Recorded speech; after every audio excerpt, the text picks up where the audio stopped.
Hello everyone, welcome back to the class. मैं हूं अंबिका सिंह, आप सभी के अपने अकाउंटेंसी एजुकेटर, आप सभी स्टूडेंट्स का बहुत बहुत स्वागत करती हूं आप ही के अपने फेवरेट चैनल मैग्नेट ब्रेन्स पर, जो आप सभी को प्रोवाइड कराता है 100% free as well as high quality education. जी हाँ फ्रेंड्स, बिल्कुल यहाँ पर हम आपको सीबीएसई बोर्ड के अलावा अदर स्टेट बोर्ड के कोर्सेज भी प्रोवाइड कराते हैं, जैसे कि दिल्ली, बिहार, यूपी, एमपी और राजस्थान बोर्ड।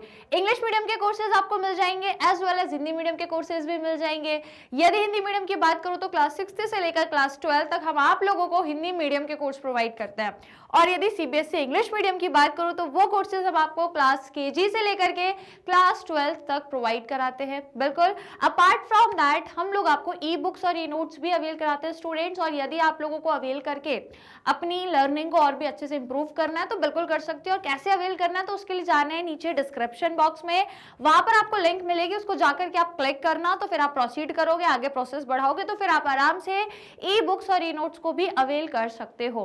ठीक है, और यदि मैं चैनल की बात करूं तो स्टूडेंट्स आप सभी ये चीज जानते हैं बहुत अच्छे से कि इंडिया का number 1 free online learning platform the one and only Magnet Brains, जो आप लोगों को full and complete organise course provide कराता है absolutely free of cost per, है ना। यहाँ पर हम आपको हर एक टॉपिक का डिटेल एक्सप्लेनेशन प्रोवाइड कराते हैं, टॉपिक वाइज बहुत सारे एक्सरसाइज के क्वेश्चन भी सॉल्व कराते हैं, MCQ, assertion, reason, important question, even complete chapter revision, हर एक चीज हम आप लोगों को अपने एंड से अपने चैनल से ही प्रोवाइड करते हैं, और वो भी एब्सोल्युटली फ्री ऑफ कॉस्ट पे। कोई चार्जेस नहीं, कोई फीस नहीं, कोई पेड सब्सक्रिप्शन नहीं, सारी की सारी चीजें एब्सोल्युटली फ्री ऑफ कॉस्ट पे आपको हमारे अपने यूट्यूब चैनल पर मिल जाएगी। तो इसके लिए आपको क्या करना है भाई, कुछ नहीं करना है, मात्र हमारे यूट्यूब चैनल मैग्नेट ब्रेन्स को सब्सक्राइब करना है। तो मैं सभी स्टूडेंट्स को बोलूंगी जल्दी से सभी लोग क्या करें, सब्सक्राइब कर दे भाई साहब, है ना, आपके फायदे की, आपके बेनिफिट के लिए मैं बोल रही हूँ। और इसके अलावा आज के इस पर्टिकुलर सेशन को, जो कि आप लोग का फेवरेट सेशन होने वाला है, इसे क्या करना है, सभी स्टूडेंट्स को लाइक एंड शेयर करना है। ठीक है, तो जितने भी स्टूडेंट्स आ चुके हैं फटाफट से लाइक कर दीजिए और शेयर कर दीजिए। Right, so as you all know my dear students कि हम लोग अपना चैप्टर नंबर 20 कंप्लीट कर चुके हैं, और अभी फिलहाल हम कुछ प्रैक्टिस क्वेश्चंस इसके सॉल्व कर रहे हैं। तो भाई साहब, चैप्टर नंबर 20 का नाम जैसे कि आप सब देख ही सकते हैं, accounts from incomplete records, that is single entry system. ये अपना पूरा चैप्टर है, ऑलरेडी कंप्लीट हो गया है, कॉन्सेप्ट्स हो गए, एक्सरसाइज के क्वेश्चंस हो गए, इनफैक्ट मैंने आपको मल्टीपल चॉइस क्वेश्चंस भी करा दिए थे। Now it's time to practise some other questions which are related to assertion and reason based question, जो कि आप लोग के फेवरेट है, आजकल काफी आते भी अभी एग्जामिनेशंस में, तो आप लोग को इनकी भी प्रैक्टिस होनी चाहिए। राइट, तो आज हम वही करने वाले हैं, तो जल्दी से सेशन स्टार्ट करें। उससे पहले मैं सभी स्टूडेंट्स को बोलूंगी गाइस क्या करना है, लाइक शेयर करना है, फटाफट से लाइक शेयर कर दीजिए, फिर हम ये क्वेश्चन की प्रैक्टिस करेंगे। मैं यहाँ पे स्क्रीन पे क्वेश्चन लगाऊंगी, आप लोग मुझे कमेंट्स बॉक्स में आंसर बताइए। राइट, तो फिर शुरू करें, सभी ने लाइक शेयर कर दिया है, so let's start the session. शुरू करते हैं पहले ही क्वेश्चन से, जो आप लोगों की स्क्रीन के सामने ये रहा। भाई साहब, ये रहा आपका क्वेश्चन, आप लोग बढ़िया से रीड कर लो। अब देखो, ये दिया है असर्शन और ये दिया है इसका रीजन। अब आपको फाइंड करना है कि दोनों स्टेटमेंट ट्रू है या नहीं है, और यदि दोनों ही ट्रू है तो क्या ये रीजन भी है, जो एक्सप्लेनेशन ये दे रहा है क्या ये इसका परफेक्ट एक्सप्लेनेशन है या नहीं है।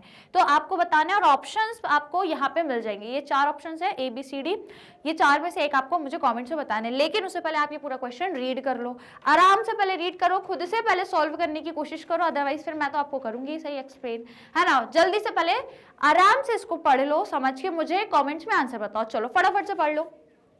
चलो मैं आपको एक्सप्लेन कर दूं, चलो तो मैं आपको एक्सप्लेन कर देती हूँ। असर्शन जो है, पहला स्टेटमेंट क्या कह रहा है, तो देखो, incomplete accounting records are those accounting records which are not maintained according to double entry accounting principles. तो भाई साहब ये बोल रहा है कि जो आपका इनकम्प्लीट अकाउंटिंग रिकॉर्ड्स होते हैं ना, इनकम्प्लीट जिसमें पूरी जानकारी, पूरी इंफॉर्मेशन नहीं है, सफिशिएंट इंफॉर्मेशन आपके पास नहीं होती है, इनकम्प्लीट इंफॉर्मेशन होती है आपको अपने बिजनेस के अकाउंट्स के रिलेटेड, मतलब अपनी रिकॉर्ड्स, एंट्रीज के बारे में इनकम्प्लीट इंफॉर्मेशन है, तो वो है क्यों है, बिकॉज आपने डबल एंट्री अकाउंटिंग या double entry system of accounting को फॉलो नहीं किया है। अब क्योंकि अगर आप डबल एंट्री सिस्टम को फॉलो करके यदि अकाउंटिंग करते तो डेफिनेटली क्या होते हैं, आपके पास पूरे कंप्लीट रिकॉर्ड्स होते हैं। तो कंप्लीट रिकॉर्ड्स यदि चाहिए तो उसके लिए क्या करना होगा, double entry system of book keeping से आपको अकाउंटिंग करनी होगी। राइट तो यहाँ पे क्वेश्चन बोल रहा है कि आपके पास इनकम्प्लीट रिकॉर्ड्स है। तो इनकम्प्लीट रिकॉर्ड्स इसीलिए हैं क्योंकि आपने क्या नहीं किया, double entry system of book keeping से आपने अकाउंटिंग नहीं करी है। राइट तो ये पहला स्टेटमेंट है या पहला एजर्शन है जो कह रहा है। इसके अलावा यदि रीजन देखें, रीजन देखो, अब रीजन जो दिया है ना आपको 1 2 3 अलग अलग 3 रीजन दिए हैं, इसके 3 रीजन दिए, तो तीनों अपन पढ़ते हैं। सो इनकम्प्लीट रिकॉर्ड कंटेन्स, तो इनकम्प्लीट रिकॉर्ड में होता क्या है, क्या इसमें होता है, तो देखो both the aspect of some of the transaction that is cash received from debtor. तो इसके अंदर हमने incomplete records that is single entry system पढ़ा है, उसमें ही बता रहा है कि जो सिंगल एंट्री सिस्टम होता है कई बार वो बोथ एस्पेक्ट किसी भी ट्रांजैक्शन के दोनों एस्पेक्ट रिकॉर्ड करता है। जैसे कि एग्जांपल दिया है, कैश यदि डेटर से मिला है, तो मैंने आपको बताया है भाई साहब, मैंने आपको बहुत बार बताया है कि जब भी हम क्या फॉलो करते हैं अपना डबल एंट्री सिस्टम, है ना, whenever we are following a double entry system, तो भाई साहब एक मिनट, इसमें हम लोग करते क्या है कि हम हमेशा क्या करते हैं, यदि सिंगल एंट्री सिस्टम को फॉलो कर रहे हैं, right, single entry system if we are following, तो इसमें हमारे पास 2 चीजें होती हैं, 2 नहीं, हमारे पास 3 चीजें होती है। अब भाई साहब वो 3 चीजें कौन कौन सी हैं, 3 चीजें कौन कौन सी है, तो सबसे पहले हम इसमें जो यहाँ पे 3 आपको दिए हुए ना, ये जो तीनों आपको ऑप्शंस दिए हुए हैं, या जो तीनों बेसिकली आपको बताया है कि इनकम्प्लीट रिकॉर्ड्स में क्या कंटेन होता है, तो मैंने आपको बताया कि जब भी आप यदि सिंगल एंट्री सिस्टम से अपनी अकाउंटिंग कर रहे हो, दैट मीन्स हमेशा सिंगल एंट्री सिस्टम में केवल 2 नेचर की चीजें ही होती है। एक तो भाई साहब केवल और केवल सिर्फ और सिर्फ आपको मिलेंगे कैश नेचर की, सिर्फ और सिर्फ कैश नेचर की, और दूसरा आपको क्या मिलेगा, दूसरा आपको मिलेगा पर्सनल अकाउंट से रिलेटेड चीजें। इसके अलावा तीसरी कोई चीज नहीं मिलेगी, केवल ये 2 ही चीजें रहेंगी, एक तो कैश से रिलेटेड चीजें, दूसरी आपको पर्सनल अकाउंट से रिलेटेड चीजें मिलेंगी। यदि कोई भी आपका ट्रांजैक्शन कैश से रिलेटेड है तो आप उसको सिंगल एंट्री सिस्टम में रिकॉर्ड करोगे, और यदि वो किसी पर्सनल अकाउंट से रिलेटेड है तो भी करोगे। आप कोई पर्सनल अकाउंट किसी पर्सन का बनाया जाता है, या तो वो नेचुरल पर्सन हो या फिर आर्टिफिशियल पर्सन हो। अब नेचुरल पर्सन आपका कोई डेटर, आपका क्रेडिटर, आपका कोई कस्टमर, आपका सप्लायर, आपकी बैंक इज ऑल्सो पर्सन, हर एक कंपनी भी एक पर्सन है, लेकिन कौन सी, आर्टिफिशियल। तो पर्सनल अकाउंट उन पर्सन्स के लिए बनाए जाते हैं जो या तो नेचुरल पर्सन है या आर्टिफिशियल पर्सन है, ठीक है। तो बस 2 ही चीज हैं जो सिंगल एंट्री में रिकॉर्ड होती हैं, इसके अलावा कुछ नहीं होती। तो देखो यहाँ पे वही कहा है, यहाँ पे क्या बोला है कि यदि हम देखें कि दोनों एस्पेक्ट हम रिकॉर्ड करते हैं, कब, जब वो किससे रिलेटेड हो, आपके कैश से रिलेटेड है, और एक debtor is a person, that is इसका भी पर्सनल अकाउंट है। दूसरा बोल रहा है सिर्फ एक ही एस्पेक्ट को हम रिकॉर्ड करते हैं कुछ ट्रांजैक्शन में, यदि जैसे कि कैश सेल्स या फिर कैश परचेजेस, तो इसमें सिर्फ कैश इंक्लूड है, तो हम केवल कैश वाली चीजें को लिखेंगे। दूसरा नो एस्पेक्ट, कई बार हम ऐसा भी करते हैं कि कोई एस्पेक्ट नहीं लिखते, जैसे कि डेप्रिसिएशन लगाया, प्रोविजन बनाया। अब डेप्रिसिएशन जैसी चीजों को हम क्यों नहीं रिकॉर्ड करते हैं, जस्ट बिकॉज डेप्रिसिएशन एक नॉन कैश एक्सपेंस है, इसमें कैश नहीं इंक्लूड होता, और ये कोई पर्सनल अकाउंट से रिलेटेड नहीं है, या आपका किससे रिलेटेड है, नॉमिनल अकाउंट। ये एक एक्सपेंस है, डेप्रिसिएशन एक एक्सपेंस है, तो ये नॉमिनल अकाउंट से रिलेटेड है ना। Depreciation is non cash expense, तो ये कैश अकाउंट से रिलेटेड नहीं है। दूसरा क्या, ये एक एक्सपेंस है, तो ये नॉमिनल अकाउंट में जा रहा है, ना कि पर्सनल अकाउंट में। क्लियर। तो यदि मैंने आपको कॉन्सेप्ट वाली क्लास में भी बताया था कि जो सिंगल एंट्री सिस्टम है उसमें या तो आप दोनों ही एस्पेक्ट को रिकॉर्ड करोगे यदि वो कैश और पर्सनल अकाउंट से रिलेटेड है, तो नहीं तो सिर्फ एक ही करो, एक ही एस्पेक्ट रिकॉर्ड करो यदि उसमें से एक ही ऐसा है जो कैश या पर्सनल से रिलेटेड है।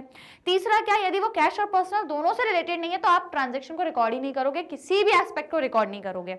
Is it clear to all? समझ आया? तो भाई साहब ये चीज बिल्कुल सटीक लिखी हुई है, हम लोगों ने ये पूरा पढ़ा भी है। और अगर आपको ये नहीं समझ आ रहा है तो आप एक बार कॉन्सेप्ट वाली क्लास जरूर देखना, जहां पर मैंने आपको सिंगल एंट्री सिस्टम या ये इनकम्प्लीट रिकॉर्ड का पूरा कॉन्सेप्ट बताया था, तो आप वहां पर भी जाके इसको पढ़ लेना यदि आपको ये नहीं समझ आ रहा है। तो बाकी ये तीनों चीजें सही है और इनकम्प्लीट रिकॉर्ड के बारे में ही कहा हुआ है ना। और जो पहली वाली लाइन है ये भी सही है, दोनों सही है। बस अब आप मुझे बताओ क्या यहाँ जो लिखा हुआ है इसका ये परफेक्ट रीजन है? बताओ क्या यहाँ पे जो लिखा हुआ है ये इसका परफेक्ट रीजन है? मैं आप लोग को ऑप्शन भी बता देती हूँ, ठीक है। देखो ऑप्शन भी मैं आपको शो करती हूँ, यहाँ पर आपको मिल जाएंगे ये सारे ऑप्शन से। बताओ बताइए A, B, C या D कौन सा ऑप्शन होना चाहिए? मैंने आपको एक्सप्लेन किया, आपने आंसर चूज कर लिया। मुझे बताइए कमेंट्स पे कि कौन सा ऑप्शन सही होगा, बताइए कौन सा सही होगा। तो यदि आपने ऑप्शन चूज कर लिया तो देखो अब मैं आपको बताती हूँ। तो बेसिकली देखा जाए तो ये बात बिल्कुल सही है कि जो इनकम्प्लीट अकाउंटिंग रिकॉर्ड है वो इसलिए रहते हैं क्योंकि आपने डबल एंट्री सिस्टम नहीं किया। बिल्कुल सही बात है, 100% ट्रू स्टेटमेंट है। अब ऐसा क्यों, यदि हम देखें इनकम्प्लीट रिकॉर्ड में क्यों ऐसा है कि हमारे पास कंप्लीट इन्फॉर्मेशन नहीं होती है, क्यों नहीं होती है, क्योंकि यहाँ पे उसका रीजन ही दिया है। ये तीनों चीजें जो है it is only the reason, यही कारण है जिसकी वजह से हमारे पास सिंगल एंट्री सिस्टम में इनकम्प्लीट रिकॉर्ड्स होते हैं। यही इसका कारण है ना, इनकम्प्लीट रिकॉर्ड्स में यही चीजें कंटेन है, इसीलिए यही कारण है कि हमारे पास यहाँ पे जो अकाउंटिंग रिकॉर्ड्स होते हैं वो भी इनकम्प्लीट होते हैं, राइट। तो भाई साहब दोनों स्टेटमेंट सही हैं, दोनों सही है और अपने आप में ये रीजन भी, क्योंकि जो बात यहाँ लिखी गई है ना उसका रीजन दिया है, ये तीनों पॉइंट्स में इसका बहुत बढ़िया तरीके से रीजन भी दिया हुआ है, राइट। तो अगर हम ऑप्शन देखें तो कौन सा होना चाहिए, दोनों सही है और एक्सप्लेनेशन भी सही है। तो देखो कहाँ दिया है, कहाँ दिया है, both assertion and reason are true and reason is the correct explanation of assertion। भाई साहब आपका जो ऑप्शन नंबर ए है ये करेक्ट हो जाएगा, राइट। तो उसका सही आंसर क्या है, option number A. Is it clear, ये बहुत ही कॉन्सेप्चुअल क्वेश्चन था। इस क्वेश्चन में आपका पूरा चैप्टर ही कवर हो गया है देखा जाए तो, है ना, क्योंकि इसमें बहुत ही जो 3 रीजन दिए थे वो काफी इंपॉर्टेंट थे और मैंने आपको कॉन्सेप्ट वाली क्लास में वो समझाए भी थे। तो आप एक बार उसको भी जाके देखना यदि नहीं देखा है तो, राइट। चलिए तो अब समझ में आ गया सभी को, option number A is the correct answer. अब आइए सेकंड क्वेश्चन पर मूव करेंगे। सेकंड क्वेश्चन ये है आपकी स्क्रीन पे, सेम assertion रीजन और इसके यहाँ पे कुछ ऑप्शंस दिए हुए हैं। जल्दी से रीड करके मुझे कमेंट्स में आंसर बताओ, फटाफट से रीड कर लो क्या लिखा है। एक बार मैं आप लोगों को एक्सप्लेन कर देती हूँ। तो देखो यहाँ पर आपसे बोला गया है, एक आपको assertion दिया है और एक आपको रीजन दिया है। तो देखो assertion क्या कह रहा है, ऑल दो statement of affairs shows asset and liabilities yet it is not a balance sheet. क्या बोल रहा है कि भाई साहब देखिए हम ये जानते हैं कि भले ही स्टेटमेंट ऑफ अफेयर्स में आपको एसेट्स मिलते हैं और आपको लाइबिलिटीज मिलती हैं, बिल्कुल मिलती है भैया। स्टेटमेंट ऑफ अफेयर्स हमने बनाया है, क्यों बनाते हैं, इसमें हमको कैपिटल कैलकुलेट करनी होती है, या तो ओपनिंग कैपिटल या फिर क्लोजिंग कैपिटल। कैपिटल ढूंढने के लिए ही हम स्टेटमेंट ऑफ अफेयर्स बनाते हैं, लेकिन क्योंकि हम इसमें कैपिटल को फाइंड करते हैं तो हम इसमें एसेट्स और लाइबिलिटीज को लिखते हैं, और ये तो हम बैलेंस शीट में भी लिखते हैं एसेट्स और लाइबिलिटीज, लेकिन फिर भी ये बैलेंस शीट नहीं है, फिर भी ये बैलेंस शीट नहीं है। तो बिल्कुल सही बात है, भले ही आप स्टेटमेंट ऑफ अफेयर्स में लाइबिलिटी भी लिख रहे हो और एसेट्स भी लिख रहे हो, लेकिन फिर भी ये कोई आपकी बैलेंस शीट नहीं है, राइट। तो ये बिल्कुल सही स्टेटमेंट है कि भाई ये फिर भी कोई बैलेंस शीट नहीं है। अब दूसरा रीजन क्या है, इसका कारण देखो। तो इसका कारण ये है, values shown in statement of affairs are not strictly the balance is drawn from the accounts. भाई बिल्कुल मतलब परफेक्ट रीजन दिया हुआ है कि ऐसा क्यों, कि जब स्टेटमेंट ऑफ अफेयर्स में आप एसेट्स और लाइबिलिटीज ही लिख रहे हो, जो आप बैलेंस शीट में भी लिखते हो, तब भी ये एक बैलेंस शीट की तरह नहीं होती। क्यों नहीं होती, क्योंकि भाई जो स्टेटमेंट ऑफ अफेयर्स में एसेट्स और लाइबिलिटीज की जो वैल्यू होती है ना, वो कोई आप कह सकते हो एक्यूरेट वैल्यू नहीं होती है, सही वैल्यू नहीं होती, ट्रू एंड फेयर वैल्यू आप नहीं कह सकते हो, ठीक है। तो वो जो वैल्यू होती है वो स्ट्रिक्टली क्या है, सही तरीके से आप अकाउंट से नहीं लेके आए हो। जैसे कि यदि जो भी एसेट्स और लाइबिलिटीज आपने लिखे हैं तो उनकी वैल्यू करेक्ट नहीं होती, वो एक एस्टिमेटेड वैल्यू होती है, हम एक एस्टिमेशन लगा के उन वैल्यूज को लिख देते हैं वहां पर। कोई इसका प्रूफ नहीं है कि वो एग्जैक्ट वैल्यू है, वो ट्रू वैल्यू है, वो फेयर वैल्यू है, राइट। तो इसका कोई आप पक्का अंदाजा नहीं लगा सकते, ठीक है, कि वो चीज बिल्कुल सही है, क्योंकि वो है ही एक एस्टिमेटेड वैल्यू, राइट। तो यदि वो एस्टिमेटेड, और भाई बैलेंस शीट तो ऐसा नहीं हुआ है, बैलेंस शीट तो भाई बिल्कुल करेक्ट वैल्यू पे ही बनती है, स्टेटमेंट ऑफ अफेयर्स की तरह नहीं कि अंदाजे से बन गई, वो तो बिल्कुल करेक्ट फिगर से ही बनती है, correct value of assets and liability से ही बनती है, राइट। तो भैया ये स्टेटमेंट भी सही है और ये वाला स्टेटमेंट भी सही है। अब आप मुझे बताओ रीजन है कि नहीं। तो आपको ऑप्शन दिए हैं, आप लोग देख लो बढ़िया तरीके से और मुझे बताओ कौन सा आपका सही होगा, बताइए। तो मैंने बताया बिल्कुल सही स्टेटमेंट है पहला वाला भी जो ये, और यदि हम रीजन देखें, चलो एक काम करते हैं, इसको बिकॉज लगा के यदि हम रीड करें, ठीक है, हम इसमें क्या लगाते हैं, बिकॉज। तो बिकॉज लगा करके यदि आप इसको रीड करोगे तो देखो क्या बन रहा है ये, यदि बिकॉज लगा के पढ़े तो देखो स्टेटमेंट ऑफ अफेयर्स में हम असेट्स और लायबिलिटीज शो करते हैं, जो हम बैलेंस शीट में भी करते हैं, लेकिन तब भी ये बैलेंस शीट की तरह नहीं होता। क्यों नहीं होता, क्या कारण है इसका भाई? इसका कारण है क्योंकि बिकॉज जो वैल्यूज आप एसेट्स और लायबिलिटीज की स्टेटमेंट ऑफ अफेयर्स में लिखते हो वो स्ट्रिक्टली कोई अकाउंट से आप लेकर नहीं आए हो, क्योंकि ना आप किसी एसेट का अकाउंट बनाते हो सिंगल एंट्री सिस्टम के अंदर और ना ही किसी लायबिलिटी का अकाउंट बनाते हो।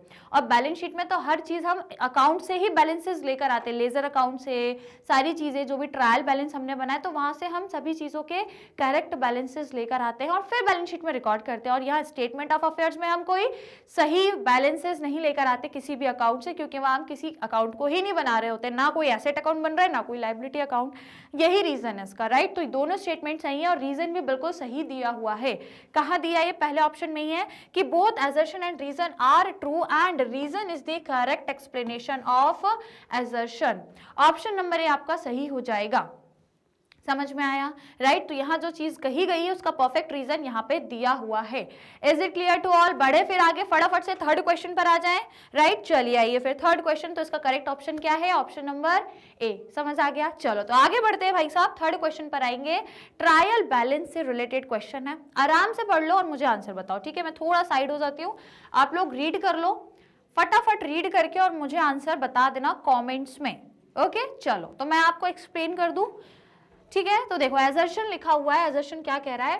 अ trial balance can not be prepare to check the arithmetical accuracy of the books of accounts maintain under single entry system. तो भाई ये क्या बोल रहा है कि जो ट्रायल बैलेंस है वो हम नहीं बनाते, ट्रायल बैलेंस हम नहीं प्रिपेयर करते जिससे हमको अर्थमेटिकल एक्यूरेसी पता लगती है, वो हम नहीं बनाते यदि हम अपने बुक्स ऑफ अकाउंट्स को सिंगल एंट्री सिस्टम से बनाते हैं। तो बिल्कुल सही बात है, क्योंकि जब हम डबल एंट्री सिस्टम से बुक कीपिंग करते हैं then only we use to make trial balance, और यदि हम ये single entry system book keeping से अकाउंट्स मेंटेन कर रहे हैं then we do not make any trial balance. तो हमको कोई ट्रायल बैलेंस नहीं बनाना और ना ही कोई फिर अर्थमेटिकल एक्यूरेसी हमें पता लगेगी।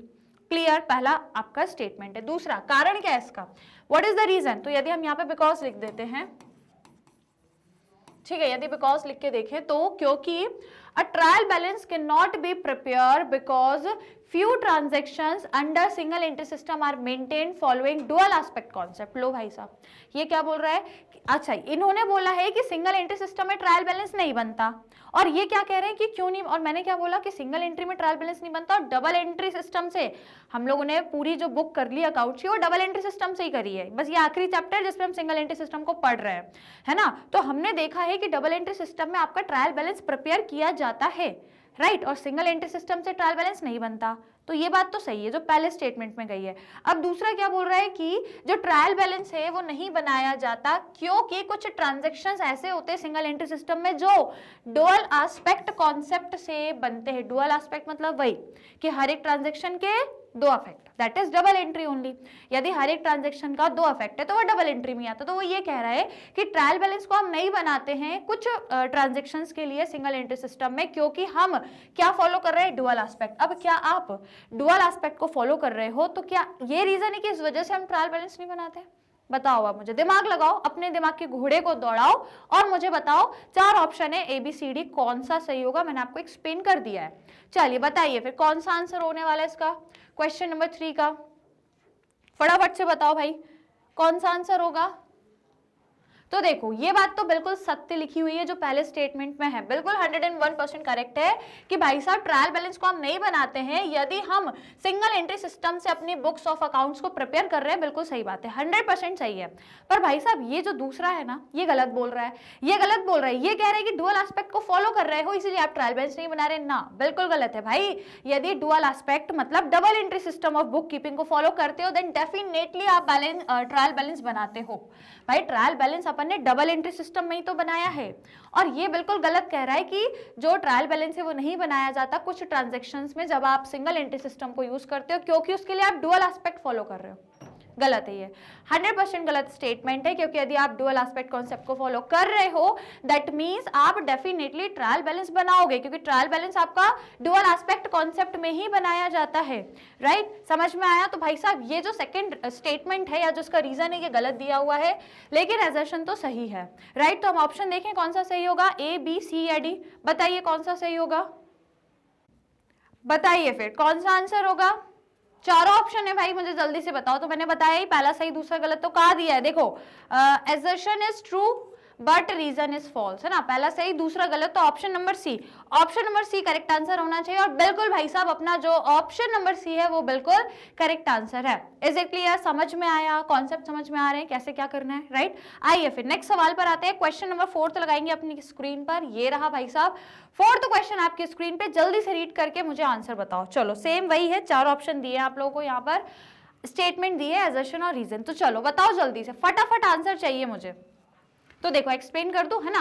एजर्शन क्या कह रहा है, देखो एजर्शन की बात करें तो incomplete record system can be adopted by people who do not have proper knowledge of accounting principle. तो ये क्या बोल रहा है कि जो आपका इनकम्प्लीट रिकॉर्ड सिस्टम या फिर सिंगल एंट्री सिस्टम होता है वो जनरली या यूजुअली हम देखें तो कौन अडॉप्ट करता है, कौन इसको यूज करता है भाई, वो पीपल या वो इंडिविजुअल जिनको प्रॉपर नॉलेज नहीं होती ना अकाउंटिंग प्रिंसिपल्स की। मतलब बेसिकली देखा जाए तो जिनको अकाउंट्स की ज्यादा नॉलेज नहीं है, अकाउंट्स के रूल्स नहीं पता, अकाउंटिंग प्रिंसिपल्स नहीं पता, अकाउंटिंग के कॉन्सेप्ट्स नहीं पता, अकाउंट्स बनाने नहीं आते, तो उन पीपल्स के लिए, उन इंडिविजुअल्स के लिए अगर हम देखें तो ये जो सिंगल एंट्री सिस्टम है ये बहुत बढ़िया है। वो बिना किसी ज्यादा अकाउंट्स के नॉलेज के भी इस पर्टिकुलर सिस्टम से अकाउंट्स बना सकते हैं, क्योंकि हमने देखा है कि यही तो इसका एडवांटेज भी है कि सिंगल एंट्री सिस्टम में आपको ज्यादा डीप नॉलेज नहीं चाहिए होती है अकाउंटेंसी की। वो कब चाहिए होती है, हाँ यदि डबल एंट्री सिस्टम से कर रहे हो ना तब चाहिए होती है। यदि आप डबल एंट्री सिस्टम से बुक कीपिंग करोगे तो भाई आपको गहरी से गहरी नॉलेज होनी चाहिए अकाउंटिंग की। लेकिन यदि हम सिंगल एंट्री सिस्टम से अकाउंटिंग करना चाहते हैं तो कम पढ़ा लिखा व्यक्ति जो यदि कॉमर्स की फील्ड से नहीं भी है, यदि उसने कभी अकाउंट्स नहीं भी पढ़ी है, यदि वो किसी दूसरी स्ट्रीम से, साइंस से, ह्यूमैनिटीज है, या उसने 10th तक भी यदि पढ़ाई की है उसके बाद भी नहीं करी, तो भी वो 2-3 बार बनाएगा, सीख जाएगा और आराम से इस पर्टिकुलर मेथड से या फिर इस पर्टिकुलर सिस्टम से अकाउंट्स बना लेगा। ठीक है, तो ये बहुत परफेक्ट जो स्टेटमेंट है वो दिया हुआ है, बिल्कुल सही है। अब इसका कारण क्या है, बिकॉज, इसका कारण क्या है, यदि हम यहाँ पे बिकॉज लगा लें तो कारण क्या है, क्योंकि it is an inexpensive method of maintaining records. कारण दे रहा है क्योंकि ये ज्यादा खर्चीली मेथड नहीं है, यहाँ आपका ज्यादा खर्चा नहीं आएगा। खर्चा क्यों नहीं आएगा, क्योंकि मान लो एक दुकानदार है, मान लो एक छोटी सी रिटेल की शॉप है उसकी, वो खुद ही यदि चाहे, ज्यादा पढ़ा लिखा भी नहीं है, उसको कुछ ज्यादा अकाउंटिंग की नॉलेज भी नहीं है, वो भी चाहे तो 1-2 बार में प्रैक्टिस करके आराम से ये सिंगल एंट्री सिस्टम से अपने अकाउंट्स बना लेगा। अब ये क्या है, इनएक्सपेंसिव है।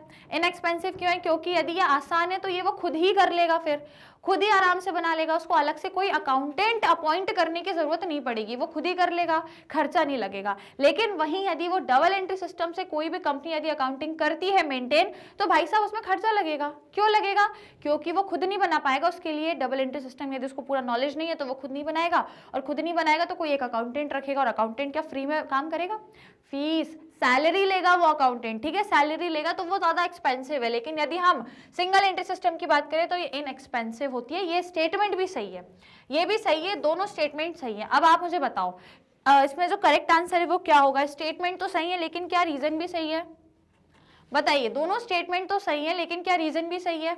तो भाई साहब देखिए, यहाँ यदि हम बात करें तो एक जगह यहाँ पर भी आपको एडवांटेज ही दिया है, यहाँ पर भी एडवांटेज दिया है। किसका एडवांटेज है, सिंगल एंट्री सिस्टम का एक एडवांटेज यहाँ दिया है। क्या दिया है कि ये कोई भी पीपल आराम से मेंटेन कर सकता है, पहला एडवांटेज। और दूसरा एडवांटेज है कि ये काफी इनएक्सपेंसिव मेथड है, ज्यादा कॉस्टली मेथड नहीं है, सस्ती सी मेथड है ये। तो ये दोनों एडवांटेज है, लेकिन क्या दो एडवांटेज एक दूसरे को कुछ एक्सप्लेन कर रहे हैं, नहीं कर रहे हैं ना। यहाँ जो लिखा है उसका एक्सप्लेनेशन नहीं है, ये तो उल्टा दूसरा कोई मतलब दूसरा एडवांटेज दिया है आपको।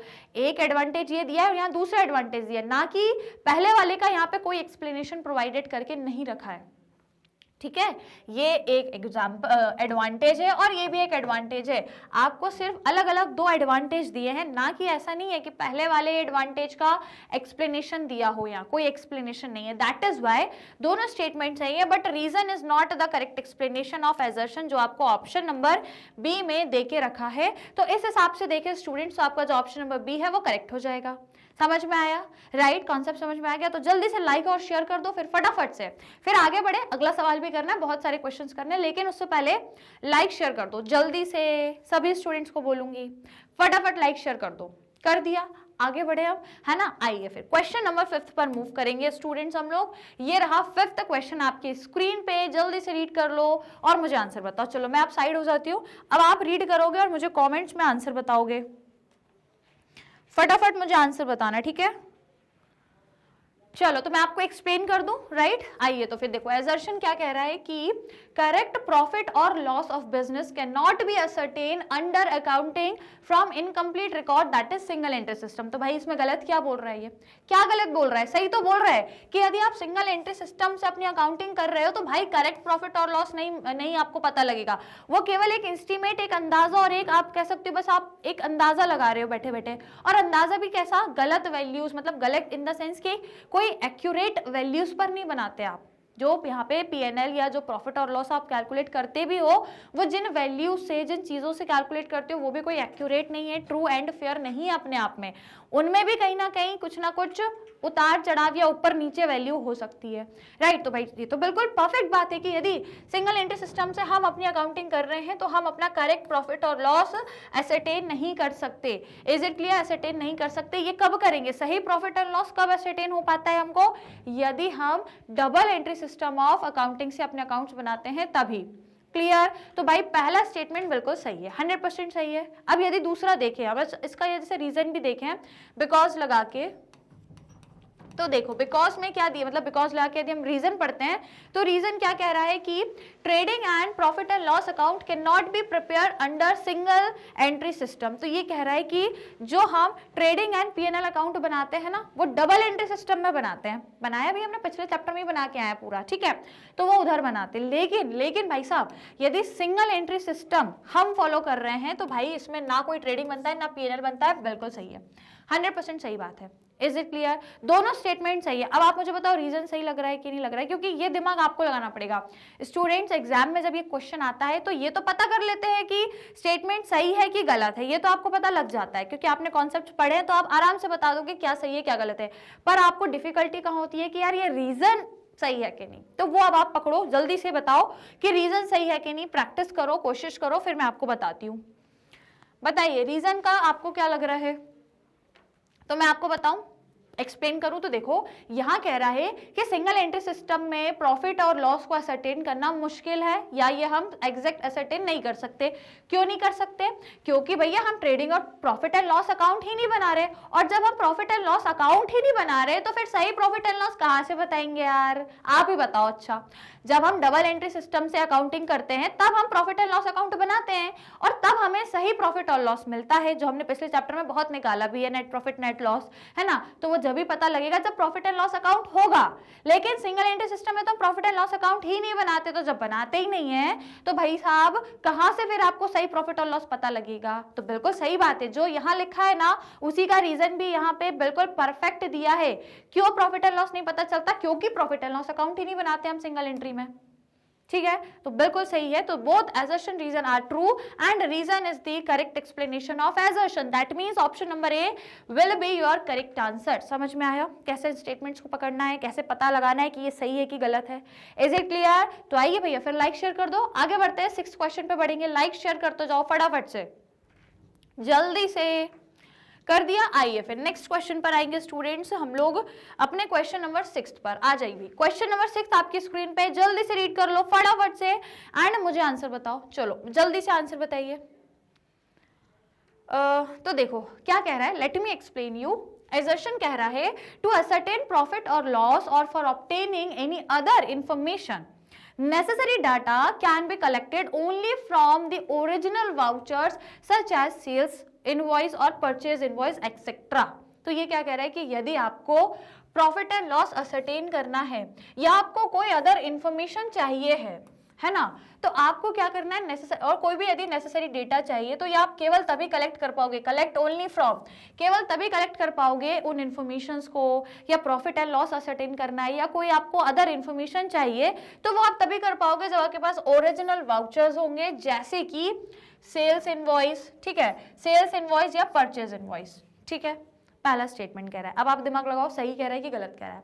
देन दूसरा कह रहा है, अब जैसे इसमें हम लोग बिकॉज लगाए, यदि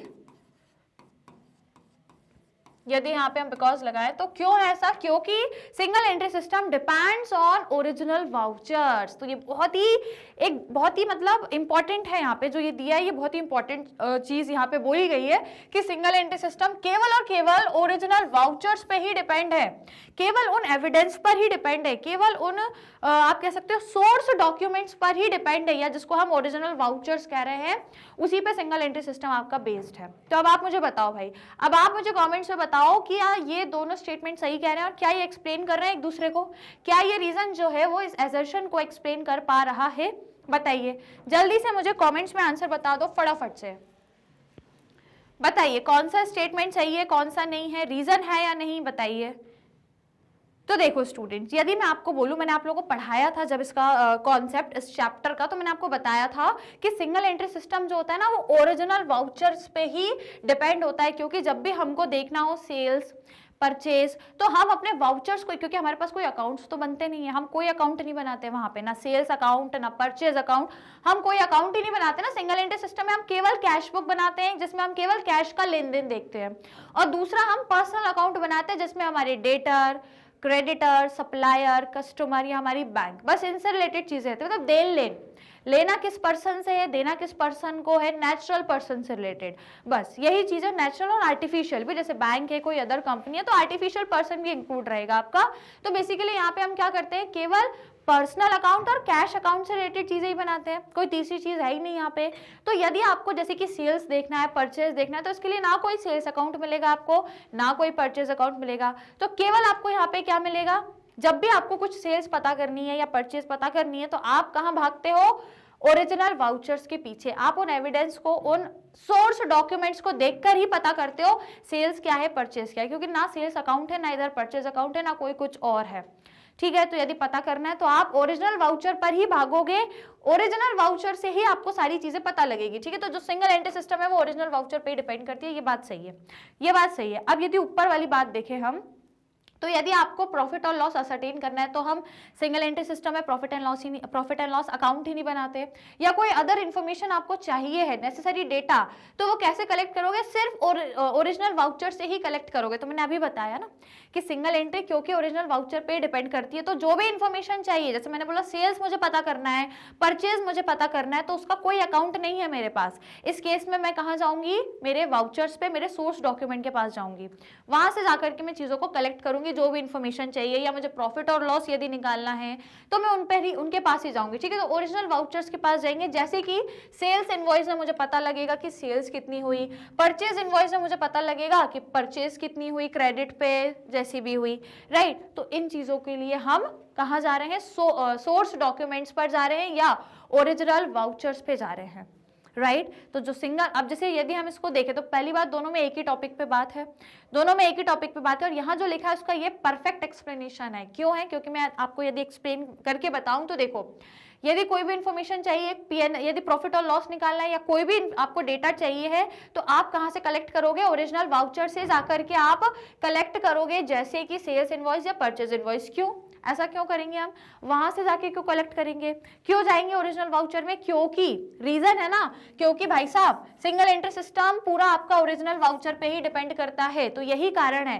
क्यों हम वहां जा रहे हैं, क्योंकि कारण ही यह है कि ये सिस्टम आपका ओरिजिनल वाउचर पे डिपेंड करता है, तो इसका कारण है, ठीक है। यहाँ जो बात लिखी हुई है ये इसका कारण है, समझ में आया, राइट। तो ये दोनों स्टेटमेंट सही हैं आपके, इसमें कोई शक नहीं है, बोथ आर ट्रू, एंड इसका जो एक्सप्लेनेशन है वो भी बिल्कुल परफेक्ट दिया है। तो assertion and reason both are correct, and reason is the correct explanation of assertion। समझ में आया, एक बार और बताऊं तो देखो, यदि प्रॉफिट और लॉस निकालना है या कोई अदर नेसेसरी इंफॉर्मेशन चाहिए, कोई डेटा कलेक्ट करना है, तो इसके लिए आप ओरिजिनल वाउचर पे जाते हो। क्यों जाते हो, क्योंकि सिंगल एंट्री सिस्टम पूरा ओरिजिनल वाउचर पे ही डिपेंड करता है, बस सिंपल सी बात है ना। तो अपना कौन सा सही हो जाएगा, ऑप्शन नंबर ए आपका सही हो जाएगा।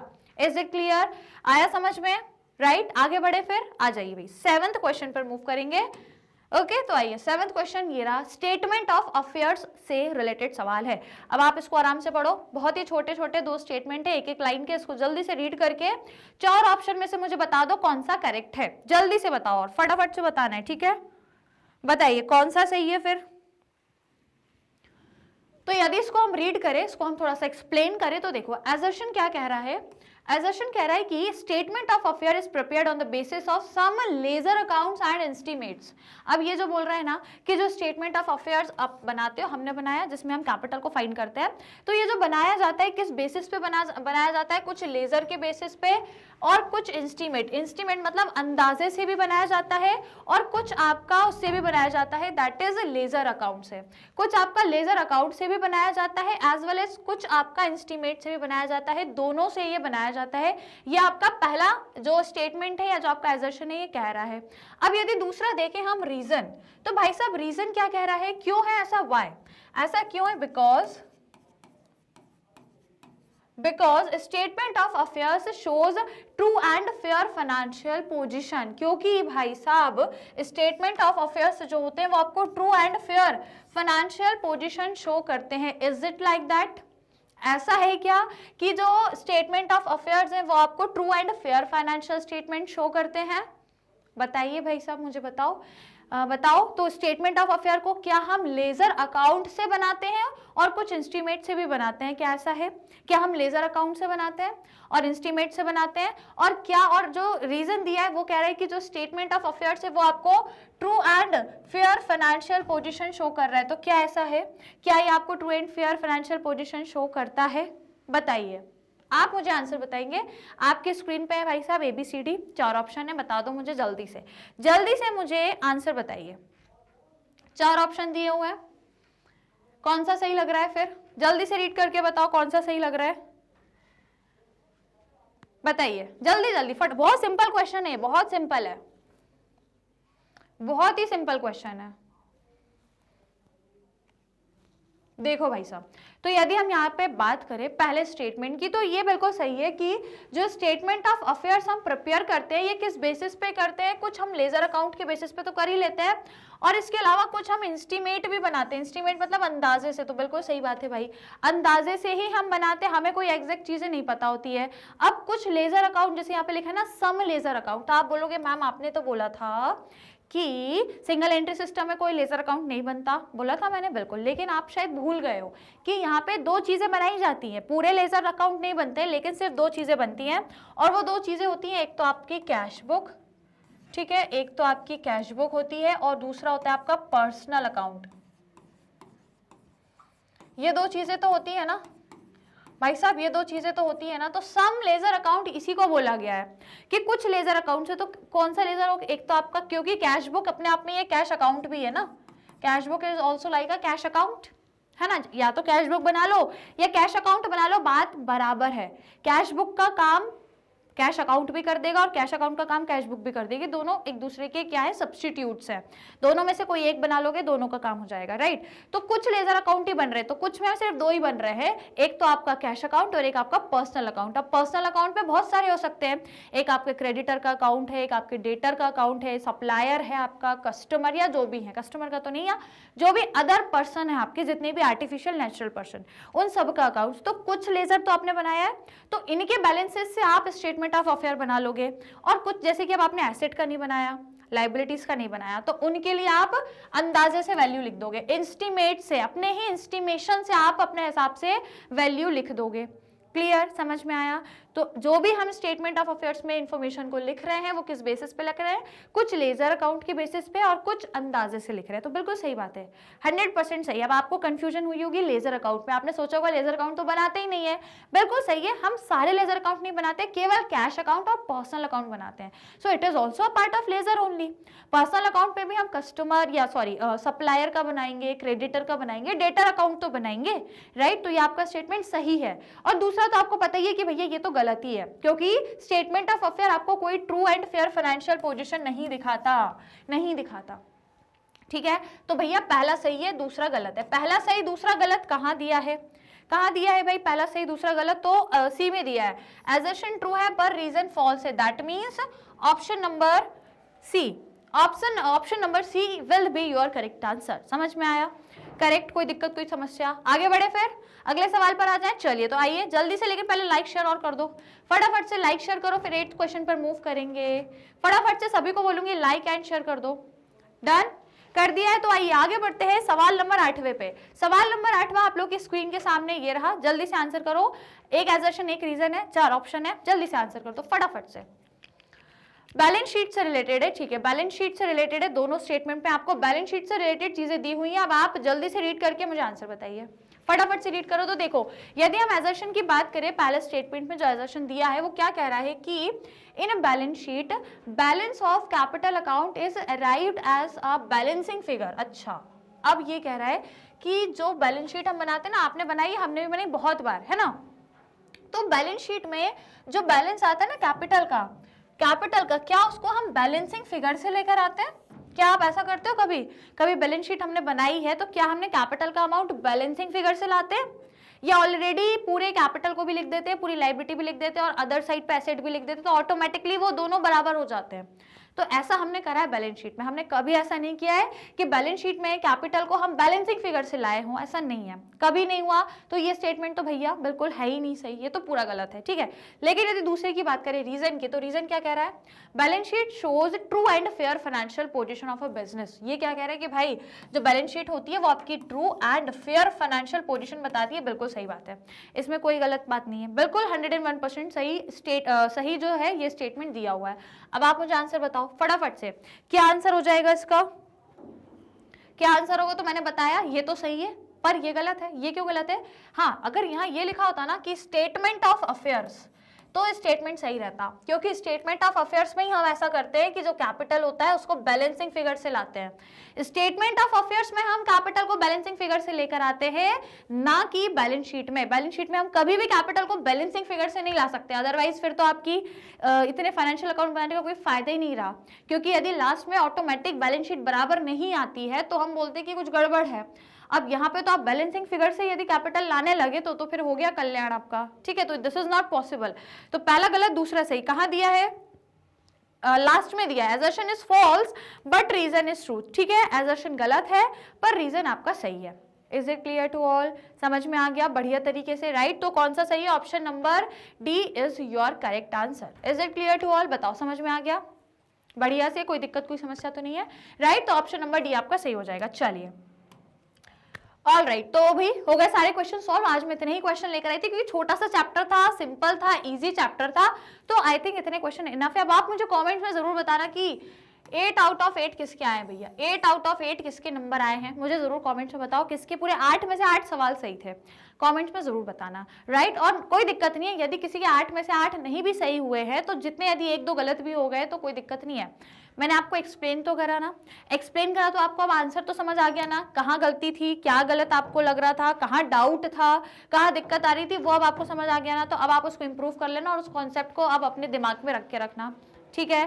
समझ आ गया, राइट। तो उस पर अपनी फोकस रखना और चीजों को देख लेना, जहां भी गलती थी अब चीजों को याद रखना, राइट। बस समझने की बात है और कुछ भी नहीं है, राइट। चलिए, तो ये हो गया गाइज अपना पूरा कंप्लीट आज का सेशन। आई होप आप लोग को पसंद आया होगा, और यदि पसंद आया है तो भाई साहब लाइक शेयर करना तो बनता है। सभी स्टूडेंट्स को बोलूंगी जल्दी से सेशन को जरूर लाइक शेयर कर देना। सो डियर स्टूडेंट्स, इसी के साथ अब अपना सिलेबस होता है complete. Yes, we have done, finally we have done with the syllabus. हमारा पूरे 20 चैप्टर्स फाइनली पता नहीं कैसे कंप्लीट हो गए इतने जल्दी, इतने कम टाइम में। आप लोगों को मैंने सारी चीजें कवर करा दी हैं, हालांकि हम लोगों ने काफी लेट स्टार्ट किया था, but finally we have done with everything. First chapter से 20 चैप्टर पूरे कंप्लीट हो गए हैं हमारे, ठीक है। सफर जो था हमारा बढ़िया रहा, हम लोगों ने सारे चैप्टर कंप्लीट कर लिए। स्टार्टिंग में लग रहा था, बहुत स्टूडेंट्स को भी लग रहा था कि यार इतने जल्दी चैप्टर्स कैसे कंप्लीट होंगे, मुझे भी लग रहा था, पर मुझे विश्वास था कि हो जाएंगे और मैं कर लूंगी, और फाइनली हमारे पूरे चैप्टर्स कंप्लीट हो गए हैं। ओके, तो ठीक है, हो गया, सारे 20 चैप्टर्स कंप्लीट हो गए। आज हम लोगों ने एमसीक्यू के भी सेशंस हमारे हो चुके हैं, इसका एजर्शन रीजन आज हमने पढ़ लिया है। तो इसी के साथ चैप्टर कंप्लीट है, इसका कंप्लीट चैप्टर रिवीजन भी आपको मिल जाएगा, कोई दिक्कत नहीं है। तो अब बस क्या करना है, बढ़िया से रिवीजन चालू कर देना। एग्जाम पास आ रहे हैं, रिविजन करते रहो, सारी चीजें पढ़ते रहना, पिछला जो पढ़ा दिया है उसका भी रिविजन करते रहना, ठीक है। चलिए स्टूडेंट्स, तो बस आज के सेशन को यहीं पर वाइंड अप करते हैं और सिलेबस को भी वाइंड अप करते हैं, राइट। तो गाइस जल्दी से सेशन को लाइक शेयर कर दीजिएगा और इसी तरीके से आपको मेरे साथ और चैनल के साथ बने रहना है। और क्या करना है, चैनल को जरूर सब्सक्राइब करना है, क्योंकि आप सब जानते हैं कि जो मैग्नेट ब्रेन्स है इंडिया का एक ऐसा चैनल है जो आप लोगों को high quality education absolutely free of cost में प्रोवाइड कराता है। जी हाँ बिल्कुल फ्रेंड्स, यहाँ पर हम आपको सीबीएसई बोर्ड के अलावा अदर स्टेट बोर्ड के कोर्सेज भी प्रोवाइड कराते हैं, जैसे कि दिल्ली, बिहार, यूपी, एमपी और राजस्थान बोर्ड। वैदिक मैथ्स क्रैश कोर्स और स्पोकन इंग्लिश के कोर्सेज भी हम आपको एब्सोल्युटली फ्री ऑफ कॉस्ट में प्रोवाइड कराते हैं। इसके अलावा स्टूडेंट्स हमारा यूट्यूब चैनल है, जाकर के एक बार सर्च करना, आपको प्लेलिस्ट मिलेगी हर एक सब्जेक्ट की, आप जाकर के चेक जरूर करें और चैनल को सब्सक्राइब कर लें। इसके अलावा हमारा मोबाइल ऐप डाउनलोड कर सकते हो, अदरवाइज हमारी वेबसाइट पर भी कंप्लीट कोर्स अवेलेबल है, तो जाके जरूर चेक करें। ई बुक्स और ई नोट्स के लिए लिंक दिया हुआ है नीचे डिस्क्रिप्शन बॉक्स में, आप उसको क्लिक करके आप चाहे तो ई बुक्स और ई नोट्स भी अवेल कर सकते हो। ऑलराइट, और हाँ, अदर सोशल मीडिया प्लेटफॉर्म जैसे YouTube, Facebook, Instagram, Twitter, WhatsApp पर भी आप हमें फॉलो करके अपनी लर्निंग को और भी बेहतर और भी अमेजिंग और इंटरेस्टिंग बना सकते हो। फिलहाल जल्दी से सभी स्टूडेंट्स को बोलूंगी लाइक शेयर जरूर करना भाई, सेशन को भूलना नहीं है, सभी को लाइक शेयर करना है, चैनल को सब्सक्राइब करना है। बाकी हम मिलेंगे नेक्स्ट क्लास में, और भी चीजें डिस्कस करेंगे। चैप्टर तो मतलब सिलेबस तो कंप्लीट हो गया है, पर और भी चीजें हम लोग और डिस्कस करते रहेंगे, तो ऐसे ही मिलते रहेंगे हम लोग इसी चैनल पर मैग्नेट ब्रेन्स पर। तो भाई साहब ध्यान रखिए अपना, ऑल द बेस्ट। अब रिवीजन करना है सिर्फ और सिर्फ आप लोगों को, चैप्टर कंप्लीट हो गए, सिलेबस कंप्लीट, 1 से 20 सारी चीजें वी हैव डन, राइट। तो ऑल द बेस्ट, प्रैक्टिस करते रहिए, रिवीजन करते रहिए, मिलेंगे फिर कभी इसी चैनल पर मैग्नेट ब्रेन्स पर। तब तक के लिए अपना ध्यान रखिए, take care and keep learning.